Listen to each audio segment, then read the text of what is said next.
The perils of doing business in cyberspace have added a whole new level of meaning to the warning, buyer beware. The explosion in online trading has fuelled the rise of a new virtual currency known as the Bitcoin. It's computer-generated and only exchanged on the web, where it's used to buy everything from music, pets and homewares to illicit drugs. In the past 10 days, a buying frenzy fed by uncertainty in regular currency markets has seen its value double. A Bitcoin's now worth 180 old-fashioned dollars. Last week, the global trade in the currency reached $1 billion. But as they say, all that glitters is not gold. And 7:30 has uncovered one Bitcoin trader who's done a runner, leaving dozens of investors with hundreds of thousands of real dollar losses. Matt Peacock reports. This was the registered headquarters for a major financial trader in the hot and highly volatile online currency known as Bitcoin. G'day, I was looking for Colin. You wouldn't be Colin, would you? Matt Peacock from ABC Television? No. But here in the New South Wales country town of Orange, visits to several registered addresses failed to find the operators behind Crypto Exchange, which was shut down last November, leaving dozens of angry investors with hundreds of thousands in real dollar losses. Looks like he's somewhere else now though, doesn't it? Leo Treasure is one of them. I emailed him many times saying what's happening. He said there was a mix-up with the account details. He just kept buying time, feeding me lies. Leo placed his trust and his bitcoins with this man, Ken Armitt. We provide the facility for people all around the world to buy and sell Bitcoin. Last year, I had sent 250 Bitcoins, it was about $3,000 at the time, to a guy who was running a Bitcoin exchange here in Australia. And he just didn't give me the money. So now that's worth about 20 grand. To understand Leo Treasure's loss, we need to enter the online exchange world of Bitcoin. Bitcoin is the first decentralized digital currency. Bitcoins are digital coins you can send through the internet. Bitcoin's anonymous inventor launched the idea 4 years ago, and since then its price has fluctuated wildly.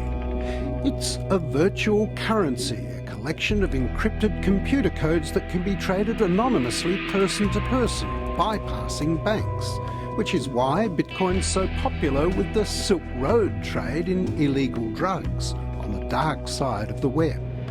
Bitcoin's also increasingly seen as a safe haven, recently nearly tripling in value to an all-time high of $140 during the currency crisis in Cyprus. Last week, Bitcoin trade broke the $1 billion mark. We're getting used to the idea of the fact that all currencies in some way are virtual. And so I very much see that in this time of turbulence and increasing financial uncertainty, that there will be a place for cyber currencies like Bitcoin. Okay, so this is the website where I go to trade my Bitcoins. It's localbitcoins.com, and you can see the sellers there. 2 years ago, 27-year-old Leo Treasure began buying up Bitcoins on the internet, virtual coins that fans like him believe could one day replace money as we know it. Click on Actions, QR code, and I get this QR code. And then to send the Bitcoins there, I just hold up my phone to the screen and I can scan it and send my Bitcoins from my account to this account, and the transaction is instant. I think it's actually a lot safer than the money in banks. Look at Cyprus, for example. Bitcoin can be viewed just in the same way that any other currency can be viewed, and you can view that the exchanges that have been set up in the same way that you would view a bank. The problem is that it's largely unregulated, and it's a question of buyer beware. The number one problem is trust. All exchanges need to have their clients' trust.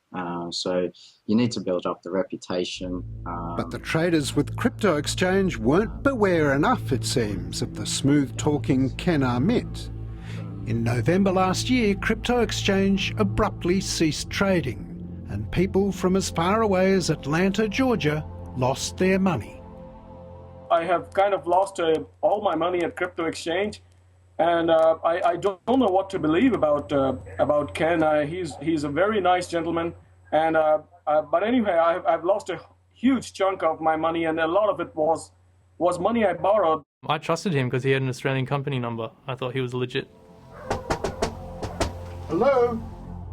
730 had no luck in Orange tracking down the two principals behind crypto exchange, Ken and Colin Armitt. Hello? Hi, g'day. Is that Colin Armitt? It's always electrical, mate.